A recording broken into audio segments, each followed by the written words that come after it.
Good morning. Good morning. Do you hear me? Hello? Yeah.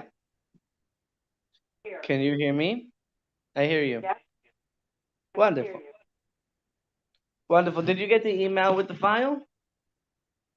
I have to ask Joni that. I don't. I'd have to look. Wait, hold on, Joni here. I'm, Okay. I'm making her breakfast. I've got the phone here too. Yeah. I've got great. the phone too. You want me to take the phone? Do you have him then? Yes, I have the rabbi. All right. I don't know. I'd have to look up in my cell phone. Rabbi, I'd have to look it up. Okay. You want to take a moment to do that and then we'll start? Oh, are we the only ones? Sorry? Are we the only No, some people? more people will be coming, but they might be coming a few minutes late. So we have a minute if you need. On Rabbi Shmuel. Make it like. Oh, I guess I opened this up. Open it up.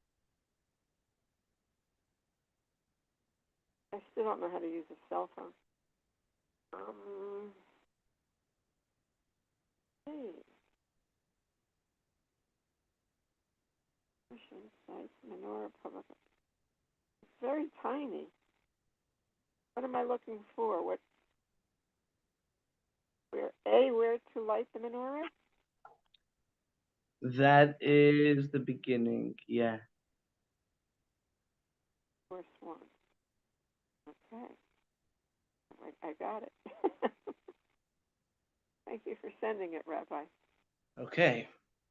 So what we're going to be discussing is the menorah. Now, the menorah is I'm guessing you guys know what a menorah is, right? I'm looking at one as we speak. I Beautiful. haven't long. Can you describe it to me? Okay. It has 8 candles to be lit by the middle. What's the middle one called? Middle is Beautiful. the The shamish. Thomas. Honey, how could I forget? How could I forget? No, no, you remembered. So, what we're going to be discussing is we're going to be discussing what is the correct placement for the menorah, where you're supposed to put it when you're lighting it, and along the way, we're going to learn some fascinating insights about the kindling of the menorah and the way things have been throughout the generations. But let me start by asking you, where are you supposed to put the menorah? Oi. In a window. In a window? I don't In a know. window. Yeah, so What's many people put the menorah in the window. Where do you usually put yours? on a table? On the table? Yeah, or the counter. Hmm. Actually, depends upon if it's the electric one or the candle one. In So terms the of electric placement. one you can put in your window. That's always good. That way you also don't have to worry about burning down the window shades. I And then know. your candle one. So here's the question: are you supposed to put your candle one in the window? Is the tabletop good? Is it better? Is there a better place? So we're gonna start. We're gonna jump right in, and we're gonna start with source number one, which is the source for lighting the Hanukkah candles. Which, by the way, is very interesting. In the Talmud, there is only a very brief reference to the entire story of Hanukkah. It's about 2 pages in the Talmud, or 1 page in the Talmud. Um, and most of the discussion is a discussion about what oils and what wicks are you allowed to use and where are you supposed to put it. And the entire story of Hanukkah is about um, 3 sentences in the Talmud. Wow. And it's just interesting that it has become the most, I would suggest, the most widely known and widely celebrated holiday on the entire Jewish calendar is Hanukkah. You have people who don't even come to shul on Rosh Hashanah and Yom Kippur, but they're making sure that they're lighting a menorah. And it's just funny that in the Talmud you have about 3 sentences about the story of Hanukkah, but everybody knows that Hanukkah we light a menorah. That is amazing. Isn't that interesting? It is interesting. Well, it's because of Christmas too. Oh, we're in I'm sorry, competition. I can't hear so well. Are you able to speak a little louder or closer to the phone? I think it's also because of the Christmas celebration that that's why Hanukkah has the holiday it is today. Because they felt that here there's so much fuss over Christmas, and here as Jews we're not part of that celebration. So, Hanukkah became very important. Matter of fact, when did it become part of the mainstream in America? Do you know? When did it become what? When did it become part of the mainstream in America, Hanukkah?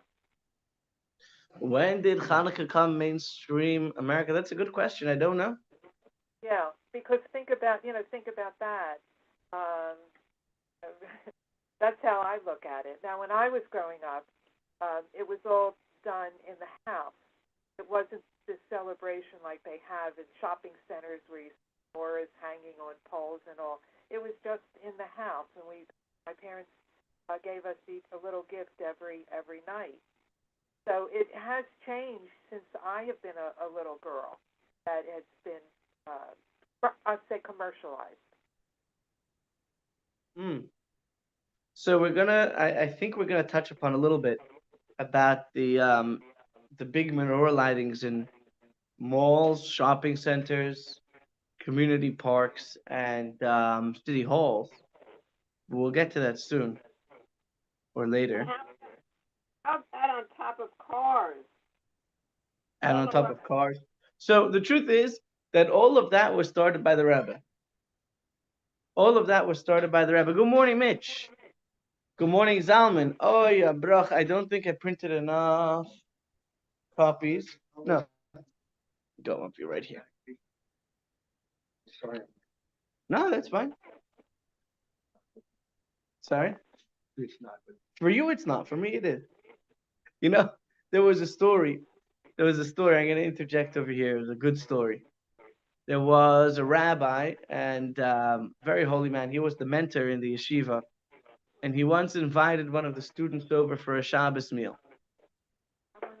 And for dessert, his wife served ice cream. So he told the kid, the yeshiva boy, he said, "Have some ice cream."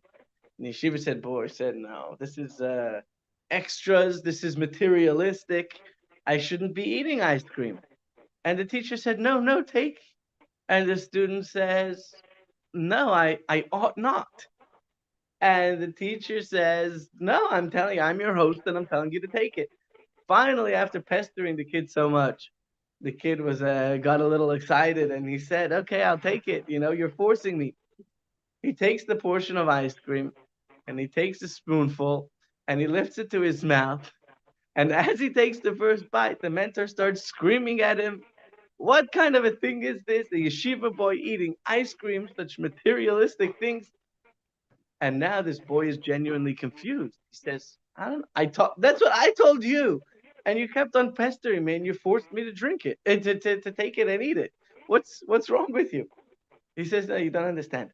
As a host, I have to give you to make sure that you get a portion of dessert, and as a yeshiva boy, you have to make sure that you're not eating ice cream."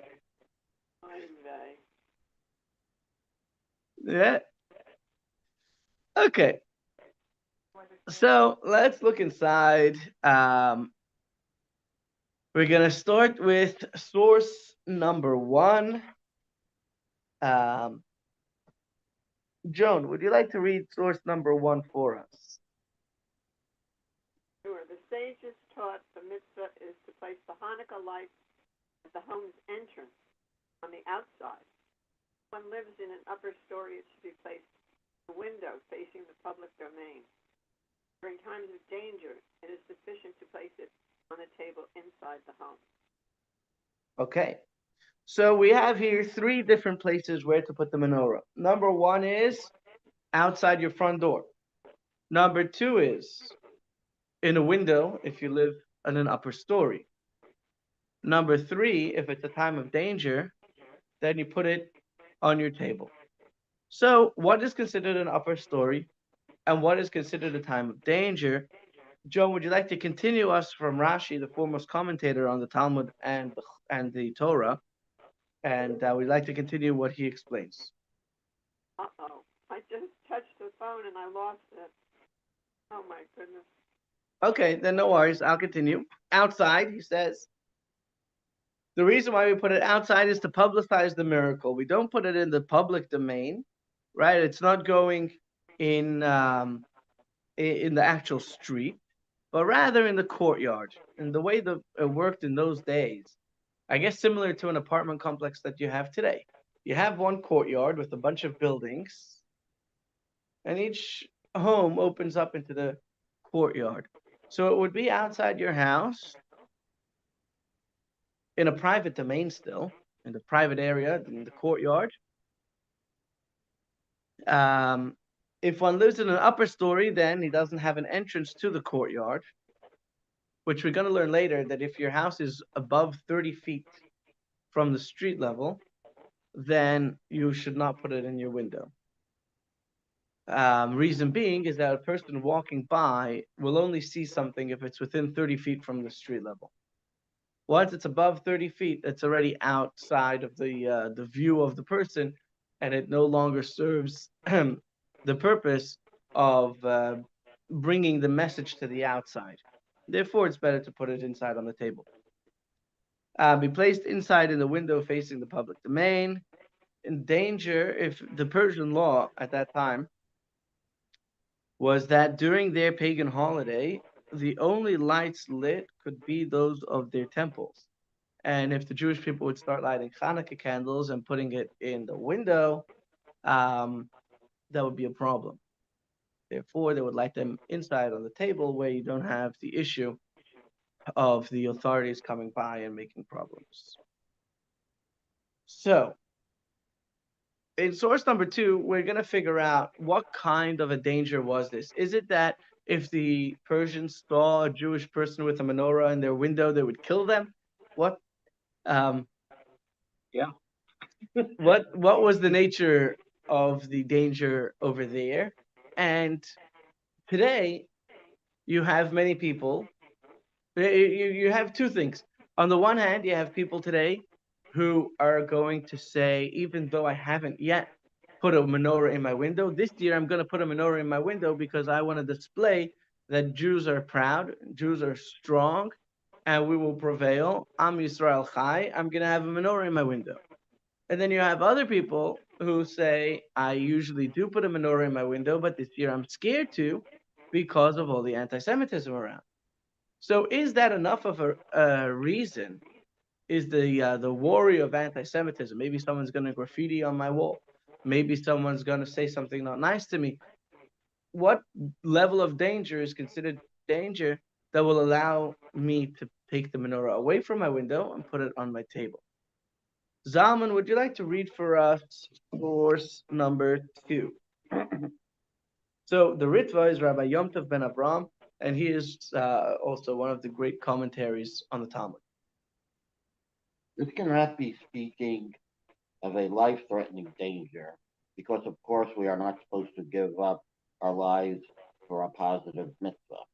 Positive mitzvah again being a get up and do mitzvah. So if it would be that they would be killed, then that would be obvious that the Talmud wouldn't have to tell us that in a time of danger you don't have to put it there, because in a time of danger, if they're going to kill you for putting on tefillin, you don't have to put on tefillin either. Rather, it will be a negative mitzvah. To eat pork, to commit adultery. Rather, it is speaking of a lesser danger, that of arousing their ire, like there was in France. Rashi therefore gives the example of the Persians who would not allow candles to be lit in other houses on their holidays and would confiscate them. My teacher said that if the wind is blowing and it is impossible to kindle them outside, one does so inside. Okay, so ire, I guess, means anger. Yes. So apparently, in France in those days, the people were, I guess, like France in these days. Mm. They hadn't yet moved to Palestine. So the Persians would confiscate menorahs if they found them in the window. So that's already considered enough of a danger that you should light it inside. Or if you're worried, so based on this, it would seem that if a person is worried to make his neighbors angry, it would be permissible to light the menorah away from the window. So that's about placement of the menorah, the initial discussion. Now, Joan, you mentioned at the beginning that we have 8 candles, and the candles are lit by a shamash. Does anybody know why we have a shamash?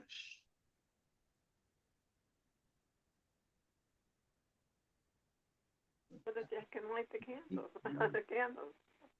To light the candle. But well, you light the shamash from a match. Today we have lighters. Maybe we could just use a lighter to light the candles. Hmm. Light candles. So you're right. One Technically, practical answer is that it's not respectful to use the candles for a mitzvah, so you can't light the candles from each other, so they would have a separate candle. That is a practical answer, but it's not the answer. doesn't the shamus represent the lamp that burns for 8 days? The whole menorah represents the candle that burned for 8 days. So the shamus represented the lamp, and the eight are kind of like counting down. Yeah, the Shabbos here. This is the candle that lasted 8 days, and then we count the 8 days candle. Interesting, but when they lit their candles outside, they did not have a shamash. Okay, maybe this will help. When they lit their candles outside in the outside of their house, they did not use a shamash. Only once it was brought inside the house did they start using a shamash. It's safer and it's continuous that way. The continuous lighting, rather than striking match after match. It binds them all together. Yeah, that's a good It brings point. unity. Okay. Mitch, would you like to read for us source number 3 from the Code of Jewish Law? During times of danger, when the mitzvah cannot be observed, one places the menorah on the table, and that is sufficient. An extra light should be added so that people can use its light. Aha. The extra candle is added, the shamash is added so that we can use its light. What's this about? The menorah is a mitzvah, a special mitzvah candle, and it's different than Shabbos candles. Shabbos candles, we were learning, we learned recently in the Talmud class that the Shabbos candles are there specifically in order to illuminate the house. Was it in the Talmud class or was it in the Wednesday class? I don't remember. The Wednesday class.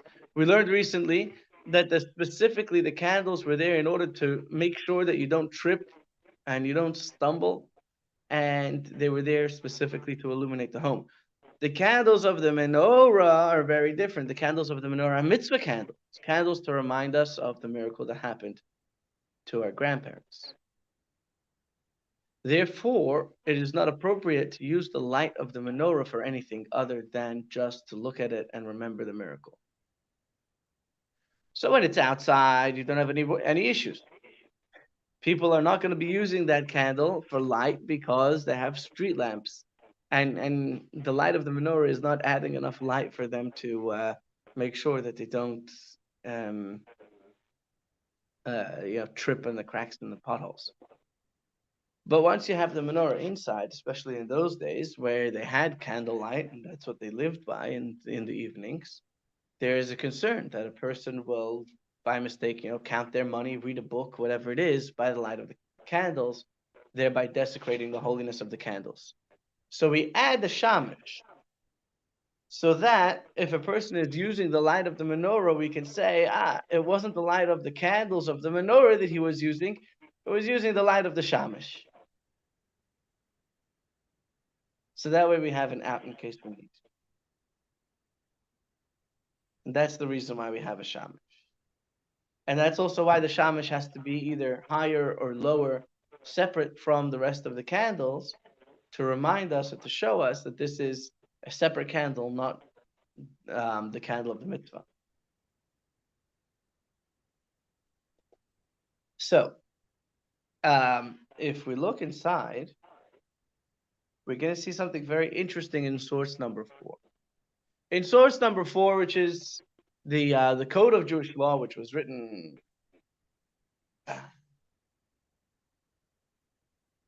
400 years ago, somewhere around there, I think. That recently? Very recently. The Code of Jewish Law was written only very recently. The reason why the Code of Jewish Law was written is because deciphering the law from the Talmud was not very easy. As you see, we can go through pages and pages and pages till we get to a conclusion, and you have to know the entire Talmud if you want to be able to understand anything. So you had the early codifiers. Sorry, go on. Yeah, what about that book by Maimonides you told me that had like 120 or something? Remember, I once asked you. Maimonides? I once asked you if there were. How do you know what law to follow because of all the debate? You said Maimonides wrote a book. Maimonides did write a book. But Maimonides lived in what, in the 1300s? So that's 700 years ago. So Maimonides did write a book, which was not a formal code of Jewish law. It was, I mean, I guess you could call it a code of Jewish law, but it wasn't. When you read that and you read the code of Jewish law, you'll see that there are differences. And it doesn't go as in depth as the code of Jewish law into certain aspects. And the code of Jewish law also is only about the day-to-day stuff that actually is relevant, as opposed to Maimonides, who also includes the service in the temple and the laws of Mashiach and things like that. What's the Code of Jewish Law called, Rabbi? The code of Jewish law? Shulchan Aruch. Shulchan Aruch means a set table. There was a need, so this is, when did the Rama live? You know what? I'm double guessing myself over here.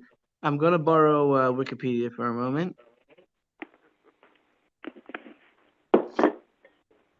And we're gonna see what the holy Google says. Rabbi Google.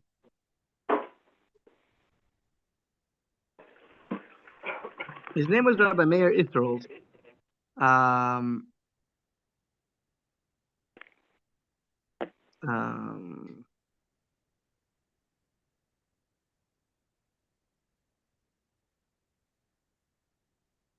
Rabbi Moshe Isserles. Moshe Isserles. And he lived from 1530 to 1572. That's it. He died when he was 42 years old.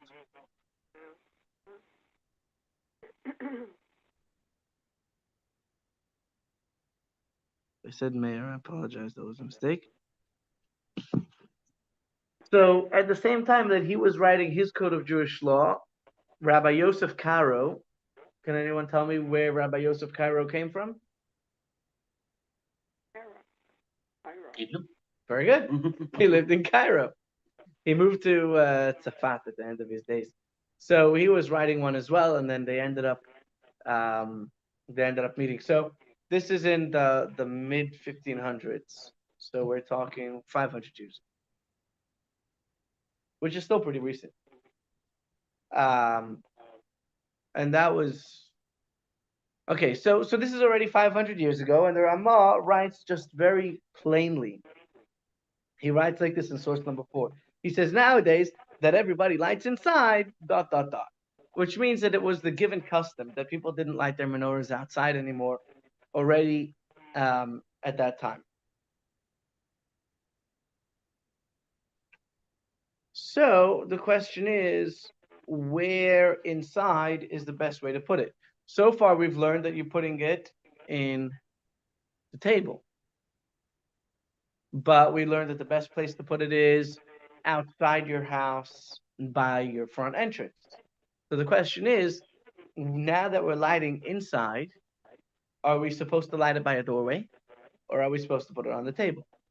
So let's first look at when you're lighting by a door, where should you put the menorah? Um, where by the door should you put the menorah? Um, Joan and Susie, do you have the PDF brought up? Yeah, I got it. I immediately got it. I lost it for a few seconds. Oh, okay. Joan, would you like to read for us source number 5? All right. The Rebbe said the mitzvah is to place the menorah within a handbreadth of the doorway. On which side? The left. The reason is that the mezuzah is on the right, the menorah on the left, and we are thereby surrounded by mitzvah. Right. So that is it's beautiful significance. Yes. It's I'm interpreting it as still outside. As well. Doorway outside is. I'm not interpreting that as on the inside. Correct. This is the Talmud talking about with the doorway on the outside. Yeah. But you're going to see that it is going to become significant because the Chabad custom is to light it by a doorway inside. So we still follow this tradition of having the menorah on one side and the mezuzah on the other. Now, Having it outside, that you live in Florida, is kind of impressive. I mean, in Russia, in the winter, rain and the snow, and the so wind. if you walk in Israel, you'll see in Israel today, you walk down the streets on Hanukkah, it's incredible. You walk down the streets of the Jerusalem and you'll see people have these glass containers.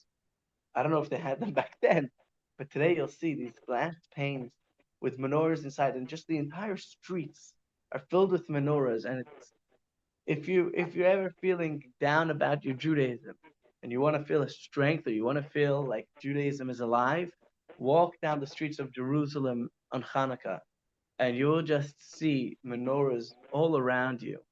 It's an incredible sight. All right, outside and following the Russian. In this time of year, yeah. So I don't remember if we learned already, but if not, we'll get to it. That if it's windy outside and the menorah is not going to stay lit, then you light it inside, right?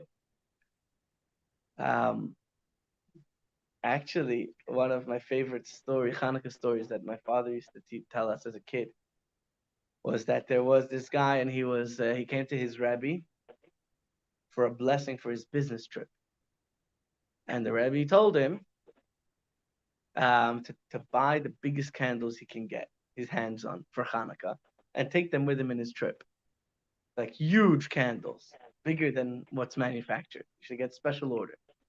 And he thought to himself, what's going on? I'm going to be back home well before Hanukkah. But he listened and he went to the candle maker and he said, make for me the biggest candles you can possibly put your hands on. And he had these massive candles that he brought with him. And turns out that things were delayed and things were frozen and things were icy. And it ends up that the first night of Hanukkah, he was stuck in the forest still. And he gets attacked by a group of bandits. And they tie him up and they find his money and they take his money and they tell him, we're going to kill you. He says, please just let me light my menorah before I die. Let me light my menorah and look at the candles. And they're like, okay. And then he brings out these massive candles. He sets them up on the top of his wagon and he lights the candles and he's singing the Hanukkah songs to himself, looking at the candles. When all of a sudden they hear hoofbeats and the royal guard comes running and they catch the bandits and they save this guy. And he says, what happened? They said, we were on our lookout tower and we saw what looked like a huge forest fire beginning because the candles were glistening off of the snow and it looked like a raging fire. And they came to check it out and he was saved. He got his money back and the bandits were arrested. So I guess if you have a huge candle like that, it can burn even in the forest. even in the snow.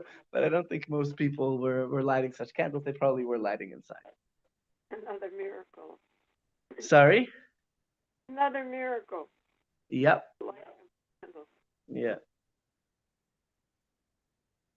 Okay. So the question is, nowadays we don't live in the threat of our candles being confiscated by the authorities. We don't live in a threat of any real danger. So the question is, in recent times, would it be appropriate to take the candles back outside, or should we keep them inside? Now, I will say that if you have little kids running around and you don't have a secure area where you can put the menorah, you don't put them by the doorway because you don't want anyone knocking into the candles and burning everything down. So next Friday night when we light our menorahs, the question is going to be, where are we going to put them? And the answer is, we'll figure it out. Either we'll put them next to the door on maybe on one of the tables. Maybe we'll put one of the tables by the door over there and light the menorahs there. And that way, when you're walking past, so you have the mezuzah on your right and the menorah on your left, and you're surrounded by the beautiful mitzvah.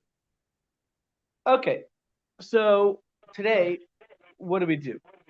So the Chabad custom is indoor lighting.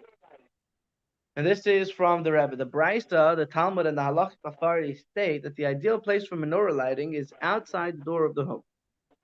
If one is unable to light the menorah outside, such as the person who lives in the upper floor of a building, again, even if you live on the third, fourth floor of a building, as a display of Jewish pride and a display of Hanukkah, it's definitely a good idea to have an electric menorah that you put in the window. It's definitely, I think today it does get seen, and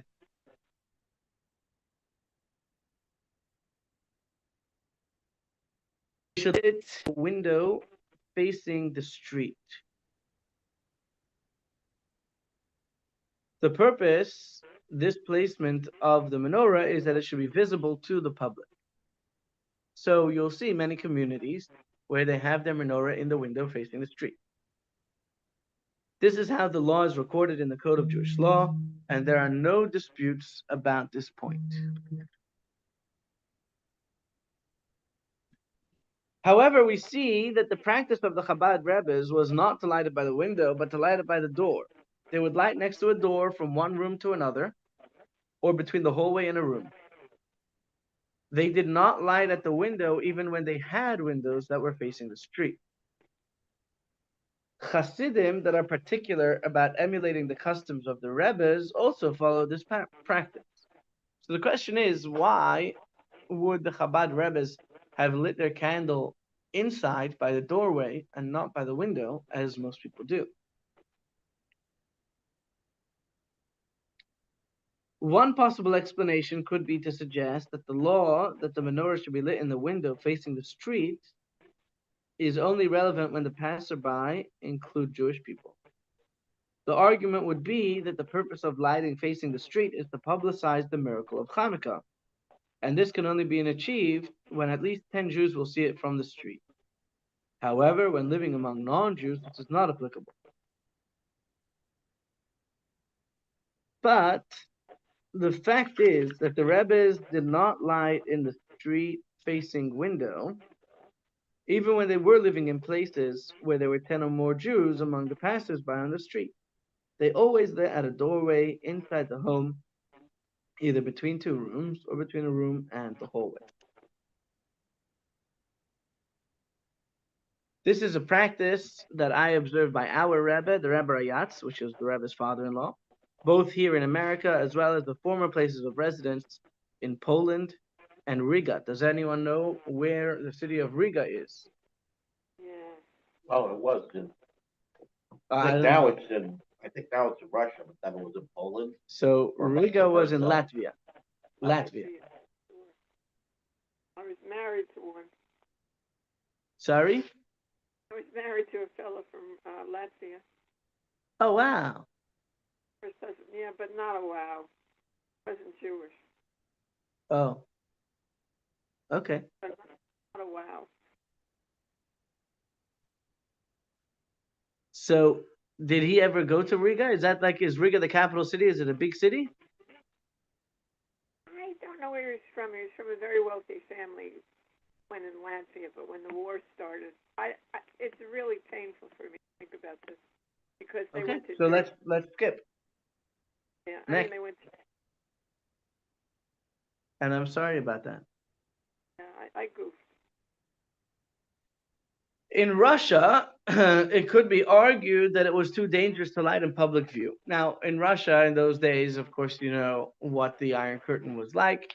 And even though religious freedom was allowed on paper, in practice, anybody caught celebrating their religion was taken away and sometimes never seen again. But that wasn't the case in Poland and in Riga, and certainly not in the US. In all of these places, the Rebbe Rayats did not light outside the front door or in a street facing window, only at an inside doorway. So, the Rebbe Rayat must have seen this practice by his father, and so on, throughout the generations, all the way back to the Alter Rebbe, the founder of Chabad. As is known that the Rebbes were particular to follow the same customs as their predecessors, because one should be particular to act like their teacher. As the Talmud teaches about Rav Acha, the son of Rava, who would make a point of using a specific type of myrtle branch which was questionably kosher, just because Rav Kahana had pronounced it kosher. So his teacher said that there is a certain type of myrtle that Myrtle is a plant. myrtle is a plant, one of the 4 species that we shake on Sukkot, together with the lulav. Why wouldn't a plant be kosher? I mean, aren't all plants Not kosher? to eat, but for the mitzvah of the lulav. So, we're going to read the source and it'll become clear. Source number 6. Zalman, would you read for us, please? Source number 6, page number 5. The sages taught, plaited like a braid and chain-like, that is characteristic of the myrtle branch used in the fulfillment of the mitzvah. Rabbi Eliezer ben Yaakov says another characteristic. It is written, boughs of a densely tree, indicating a tree that the taste of its branches and the taste of its fruit are alike. You would say this is the myrtle branch. A sage taught in the Tosfita. What is Tosfita? Tosefta is like the Mishnah, but it wasn't included in the Mishnah. It has the same similar authority of the Mishnah, in other words, from that same time period, but was not included in the Mishnah. A dense-leaved branch is fit, and one that is not dense-leaved is unfit, even though it is a myrtle branch. Has anyone here seen a myrtle branch? It's once in them. One of the pashas they showed a picture. Yeah. So, how do you describe a myrtle branch? It's little. It's a twig, which is covered by leaves. The leaves are the shape of almost like um, almost like a oval pasta shape. I don't know if I'm describing that well. Like an eye-shaped leaf. And they grow on all sides of the twig, covering the twig. So when you look at it, all you see is leaves. You don't see a twig. If you want to make a quick Google search, and you'll be able to see it. So it has to be plaited like a braid and chain-like and dense. So if you have a myrtle branch which is sparsely leaved, that would not be good for the mitzvah. But it also has to be braided like. It also has to be has to look like a braid. Here's a picture of it. There we go.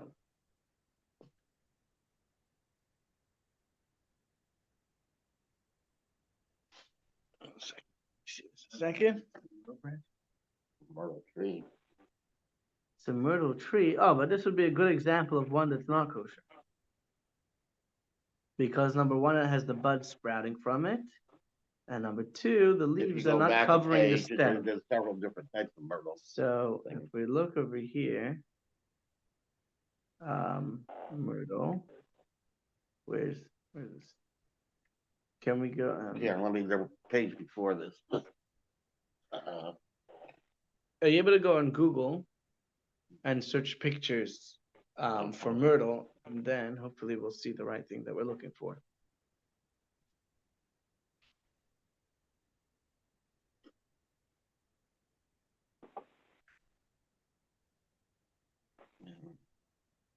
Myrtle Beach.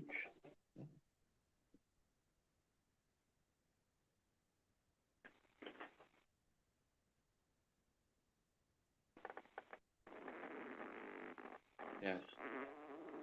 Here. So we're gonna go here.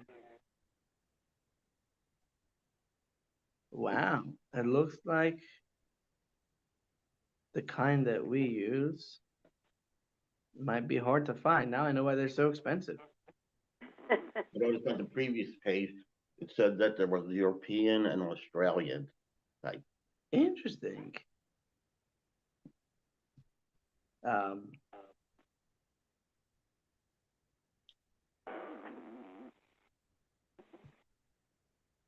oh, maybe this.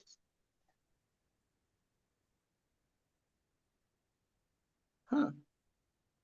So now let me, I guess the closest one to what most of these have their leaves not correctly. So now let me write Hadassim, which is the, oh, there we go. So if you look over here and you see, this is the Hebrew word, and you'll see how the myrtle leaves are really covering the stem beautifully. You see that? How they're one on top of the other covering the stem? Yeah. So it seems like it's a special type of myrtle as opposed to others which either don't grow as many leaves, more or the leaves are bigger and more spread out as opposed to staying around the stem. I recall Yeah. from Greek mythology and literature that the gods of ancient Greece, Mount Olympus, also had a stuff about myrtle being anointed with myrtle leaves. The wreath was made out of myrtle, wasn't it? No, this was made out of laurel. Laurel. But they have myrtle, like anointing their forehead with myrtle, and anointing their feet with myrtle and things like that. Yeah. Okay. So now we know what myrtles are. This will make a lot more sense. So the Gemara asks, we like to continue.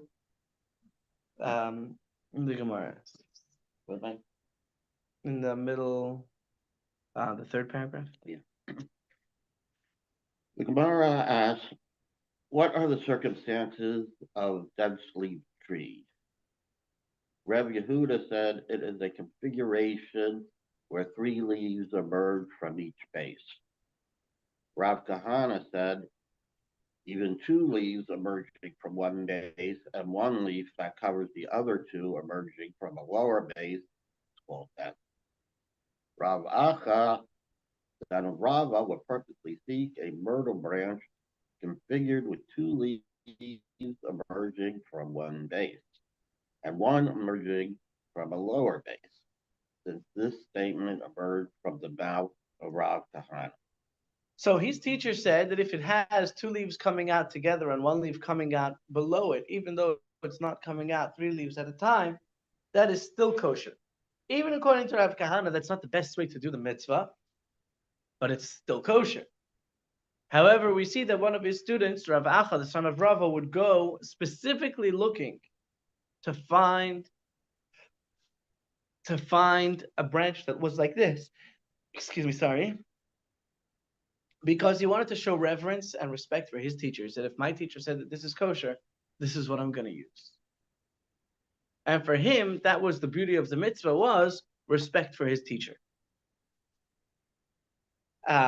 So that's why the previous Rebbe would have lit his candle by the doorway in the inside of his house, because that's what his teacher did. And that's what his teacher did. So now, all the way back to the Alter Rebbe, the question is, again, on page number 5 from the Rebbe, our question is still in effect. Just now on the Alter Rebbe, why did he light the menorah in this way? If we say he did so because his predecessors, the Maggid of Mezrich or the Baal Shem Tov did, then the question just gets pushed back to them. Why did they light the menorah indoors and not in view of the street? Which reminds me of the story of when they when they created the locomotive. There was a man from Chelm. Chelm is the wise men of Chelm, right? I'm sure we all know about Chelm. So the Chelm sent one of their elders to go and figure out how the locomotive works. And he comes back with big, exciting news. He says, I figured out 90% of it. He says, what is it? He says, well, there were 10 carriages. And there was a puff of steam, and it started to move. And I was on the train, and I looked. And the 10th carriage, I figured it out. The 10th carriage was moving because it was pulled by the 9th one. Oh, they're clapping and cheering. He says, then I figured out the next part of the puzzle. The 9th one was being pulled by the 8th one. Oh, they're clapping and cheering. And then he gets to the second carriage. He says, I'm almost figured everything out. The second carriage is being pulled by the first carriage. And everyone's clapping and cheering. He says, there's only one part that I didn't yet figure out, which is what's pulling the first carriage. Right. So the question is why, like, even if you want to say that it was because his teacher did it, well, why did his teacher do it? So wherever it started, why did it start like that? So, the Rebbe, this is going to be on page number 6. The practice door being explained according to the secret of Kabbalah. But our explanation needs to hold up on a simple halachic level as well. So we can explain it based on Kabbalah, but it also has to fit with the practical Jewish law. So, Menorah in the third story we've mentioned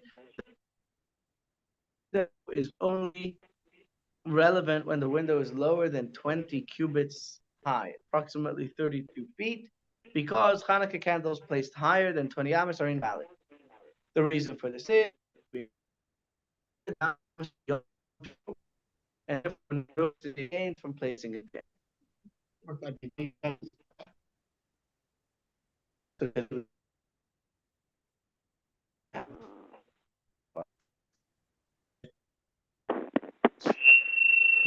Turn one off, Susie, quick. Turn yours off. Oh,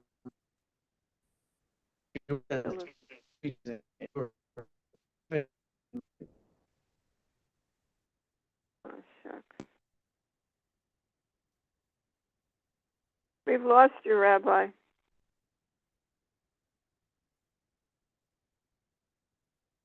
Bad. Hello?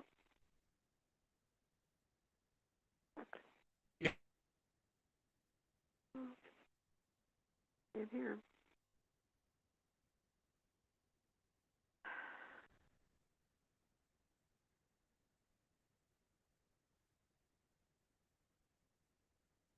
Too bad. Maybe I should try to get on again.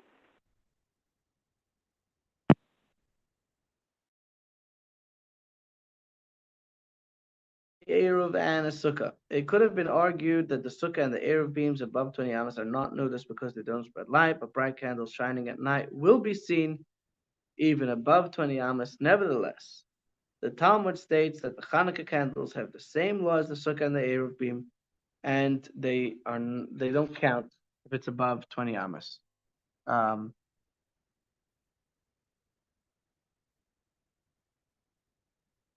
Okay. I hope they'll join back. Mitch, would you like to read source number 7 for us? Hanukkah candle placed higher than 20 amos is invalid, as is the law regarding Sukkah and Erev. All of these 3 different laws stem from the same reasoning. People do not usually raise their eyes as high as 20 amos. And these things need to be seen. Something that must be noticed cannot be so. Thank you very much. Okay. So, there we go. Okay, can you hear us again? Ah, yes. Thank you. Yay. Okay. So we're up to page number 7, the Rebbe choosing between the family and the street. Even when the window is below the height of 20 amos, there's a different problem.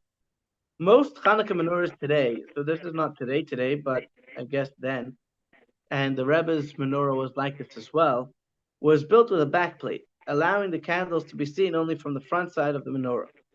This is different than the menorah in the temple, which had no back, and its flames were equally visible from both sides. As a result, if the menorah is placed in the street-facing window, the loss in terms of publicity will be greater than the gain, because the residents of the house will only see the back of the menorah and not the candles themselves. This was in 1970 when many menorahs had this beautiful back, sometimes with like a mural of the Western Wall or something like that. They had this beautiful silver back, like a wall, and then in front of it you had the menorah. So you could only see it from one side. And that's besides the fact that the person lighting the menorah would have to bend over and reach to get to the front and light the candles, making sure that his beard shouldn't catch on fire. One may suggest that lighting the menorah, that you should light the menorah facing the people in the house and then turn it around to face the street. But that would be improper, as the Code of Jewish Law rules that the candles have to be lit in the place where they will remain. True, if there's no other choice, then candles can be moved immediately after being lit, but ideally, you're supposed to light it in their intended location. So that means that if you have such a menorah, you're left with a choice. Either to place the menorah facing the street, with the people of the house unable to see it, or to place it facing the residents of the house only. Clearly, it is more important for the residents of the house to see the candles, especially considering the fact that we anyways have no control over whether or not the passers-by on the street will indeed look at the candles. The truth is that after we light the candles, we're supposed to spend a half an hour just alone with the candles, just spending time with the candles.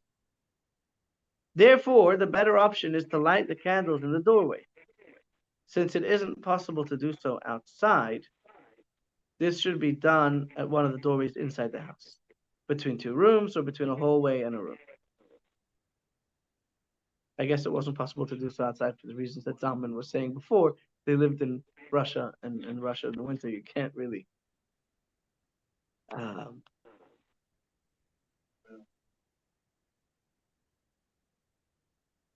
And if you have a menorah that does not have a back, oftentimes the window that faces the street is not going to be your living room where everyone's hanging out. And therefore, even if your menorah doesn't have a back, you're going to have your menorah facing the street. The people of the house might not notice it as much. Therefore, he's saying the better thing is to put the menorah in the center of your house where everybody is walking past it and everybody sees it, the residents of your house. Like my hand, Yes. the doorway has been deserted. Like I'm sitting, like the doorway, like I'm the doorway now. It's there. I write it in the kitchen, and I write it, and I put the menorah to the left-hand side. That's good, right? If you're afraid of your house burning down, then don't put it by the doorway. No, I don't, but I put, yeah, I don't put, I put it on the counter. Okay. I like candles. Right. Right. Is that okay? Yes. Okay. Joan, would you like to read for us source number 8? It seems to me that the primary element of the mitzvah is for the one lighting the candles to remain near them for half an hour to see them and rejoice in them. They are a symbol of the joy with which they light the menorah of the miracle in the holy temple. It is not enough to light and leave. Yeah. The previous Lubavitcher Rebbe quoted from his grandfather, the Rebbe Marash. He said, you have to listen to what the Hanukkah candles are telling you. You have to listen very careful to the stories that the Hanukkah candles are telling us. So I think what that means is to think about what the Hanukkah candles throughout the ages have seen. The original story of Hanukkah, of course, and what messages we can learn from the candles that have been burning for thousands of years through the toughest of times, and what message that leaves us with for today. Okay, continuing on page number 9, the Rebbe's conduct. We discussed the different arguments for where the menorah should be lit, and there is room to expand further on the discussion. But in terms of actual practice, we have the custom as it was practiced by our Rebbe's. We also find this recorded in works about the customs of other Hasidic Rebbe's outside of Chabad. I saw great scholars and holy men who would light the menorah next to the door, even though they had a street-facing window. This is a clear indication about how we should all light the menorah, and it is very puzzling that there are some who act otherwise. Even if one doesn't understand the reason why the Hasidic Rebbe's acted the way they did, one should still follow their lead, and this is especially true given the above explanation of their halachic reasoning for lighting it this way. Another key point. We have discussed a number of times the saying of the Rabbi of Lublin, Rabbi Shneur Zalman Fradkin, about the different customs for how to pronounce one of the words in the Torah reading about erasing the memory of Amalek. Amalek were the people who came to destroy the Jews as soon as we left Egypt. They came and attacked us in the desert. So there's a discussion as to whether the vowel should be a tsere that says a or a segel that says eh. In other words, should the word be zecher or should the word be zecher? It's like almost a tomato kind of thing. Sometimes the word is zecher, sometimes the word is zecher, and the question is, what's the correct application in this verse? And Rabbi Fradkin he said, zecher, zecher, the main thing is to make sure that you're erasing Amalek. Say it this way, say it that way, but get rid of them.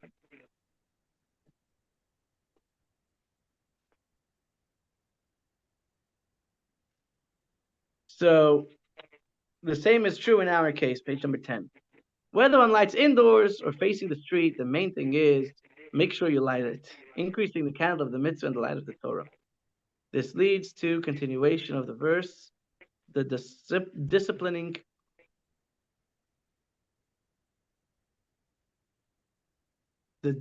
critiques are the way of life, referring to repentance. As soon as the Jewish people repent, we will immediately be redeemed with the true and complete redemption by Mashiach. May it be speedily and in our times. And source number 9, we can skip. It's basically a summary of what we've said so far. A letter written by the Lubavitcher Rebbe in that time period. So to summarize what we've learned today, number 1, Jewish law says you light the menorah in front of the entrance of your home or in a street-facing window. During times of danger, you could put it inside your house. For generations, Jews have lit inside their house. In recent decades, some have questioned whether it's time to return to the original custom of lighting in view of the street. The Rebbe notes that the custom of the Chabad Rebbe's was always to light inside even when there was no danger. Why? Firstly, many homes today are higher than 20 amas, and at such a height, a menorah is invalid. Additionally, many menorahs have a back, which means that when facing the street, the people in the home cannot see it, and they take precedence over those outside.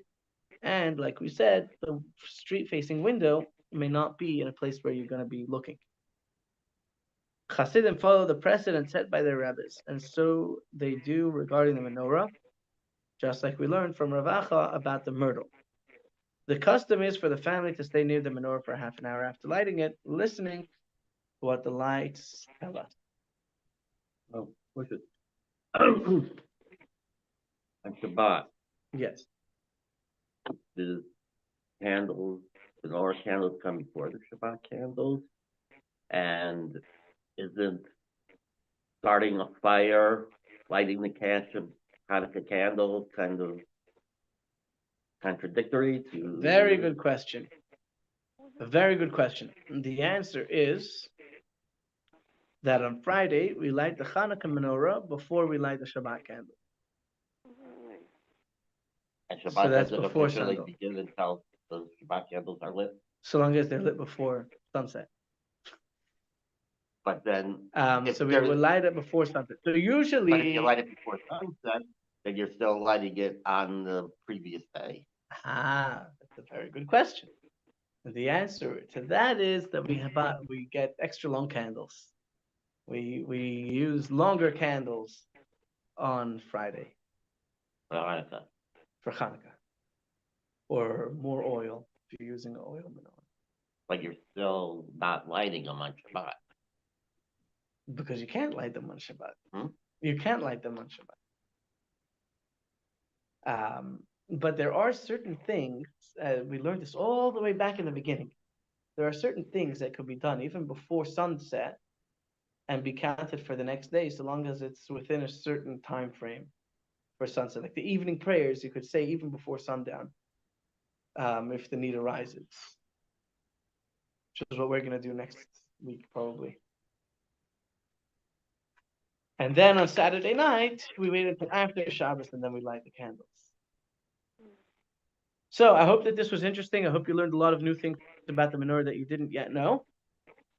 And please mark your calendars. Next week, Friday night, December 27th, we're going to be having a Friday night Hanukkah meal right here. Wishing you all a happy day, a healthy day, and we'll continue over here on this side with the video. Jonah and Susie, thank you guys for joining. Thank you for having us, Rabbi. Yeah, have a good day, Rabbi. Take care.